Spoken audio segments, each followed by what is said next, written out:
Assalamualaikum warahmatullahi wabarakatuh. Innal hamdalillah nahmaduhu wa nasta'inuhu wa nastaghfiruh wa na'udzu billahi min shururi anfusina wa sayyiati a'malina. Fa ya ibadallah usini wa iyyakum bittaqwallah faqad fazal mu'minunal muttaqun. Ma'asyiral muslimin wal muslimat dimanapun Anda berada, alhamdulillahirabbil alamin. Sampai saat ini kita masih diberikan nikmat hidayah oleh Allah Subhanahu wa taala. Semoga Allah Subhanahu wa taala menancapkan nikmat hidayah tersebut sampai ajal kita diambil olehnya, sehingga kita wafat dalam keadaan husnul khatimah. Allahumma amin. Pada kesempatan sore hari yang berbahagia ini, kita akan membahas bersama-sama terkait satu tema, yakni perusak pahala puasa. Ada salah seorang ulama dari mazhab Hambali, yakni Imam Ibnu Qudamah Al-Maqdisi, dalam kitabnya Mukhtasar Minhajul Qasidin. Beliau sampaikan di sana asyamu thalathu darajat, bahwasanya puasa itu ada 3 tingkatan.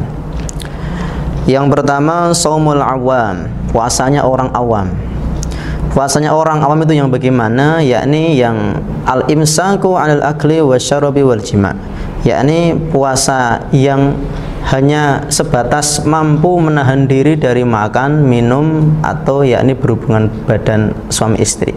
Tetapi dia tidak bisa menjaga dirinya atau menahan dirinya dari kemaksiatan badan, dari kemaksiatan hati. Dan Imam Ibnu Rajab Al-Hambali, salah seorang ulama dari mazhab Hambali, dalam kitabnya Lataiful Ma'arif, beliau menyebutkan puasa yang seperti ini dikatakan sebagai puasa yang tingkatan atau derajatnya itu paling rendah jika dibandingkan dengan puasa-puasa di tingkatan-tingkatan yang lain.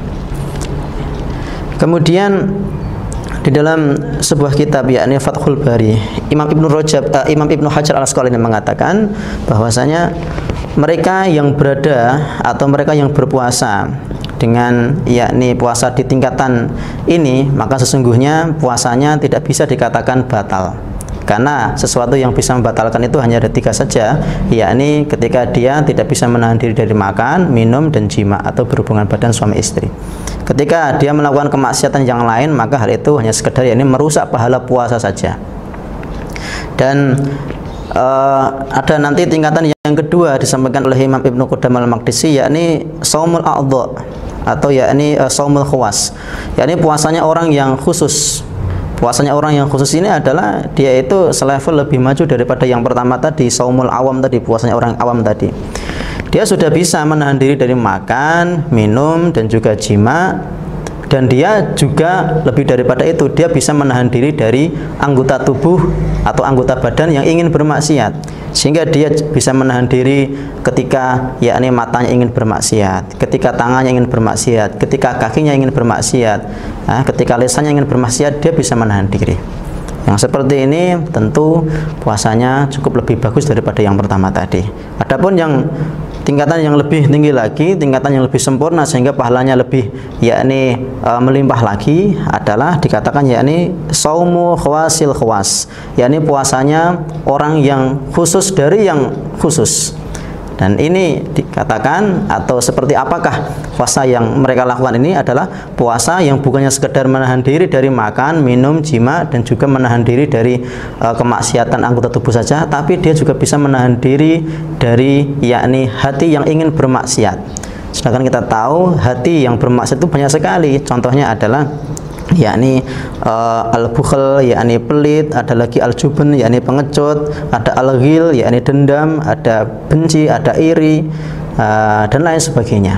Nah, ketika hal ini bisa dilakukan oleh seseorang, maka sungguh puasanya itu membawa pahala yang cukup melimpah bagi dirinya sendiri.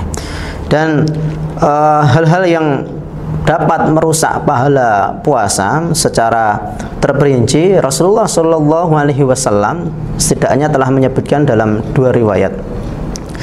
Nah, kita akan mempelajarinya dari 2 riwayat ini terkait dengan perusak pahala puasa itu seperti apa yang disampaikan oleh Rasulullah. Riwayat yang pertama dari Imam Al-Bukhari disebutkan, man lam yata' qaula zur wal 'amala bihi falaysa lillahi hajatun fi ayyada'a ta'amahu wa syarabahu. Siapa yang tidak mampu untuk meninggalkan dari perkataan az-zur dan perbuatan az-zur, maka sesungguhnya Allah nggak peduli ketika dia atau ketika seseorang itu yakni menahan diri dari makan dan minum. Nah, Imam As-Suyuti di dalam kitabnya Syarah Sunan Ibnu Majah, beliau ketika menjelaskan tentang perkataan az-zur dan amalan az-zur itu sebenarnya apa? Beliau katakan, qauluz zur, perkataan az-zur itu adalah perkataan yang dusta, perkataan bohong, dan juga perkataan yang mengandung fitnah kepada orang lain. Adapun amalan az-zur, ya, itu apa? Beliau katakan, yakni segala perbuatan keji, segala perbuatan yang mengandung maksiat yang lahir dari anggota tubuh kita. Nah, inilah perusak puasa yang pertama dari riwayat yang pertama, riwayat Imam Al-Bukhari. Kemudian riwayat yang kedua yang menjelaskan tentang hal-hal apa saja yang dapat merusak pahala puasa, itu lahir dari riwayat yakni Imam Ibnu Majah. Hadis ini sahih, laisa siyamu minal akli wasyarab.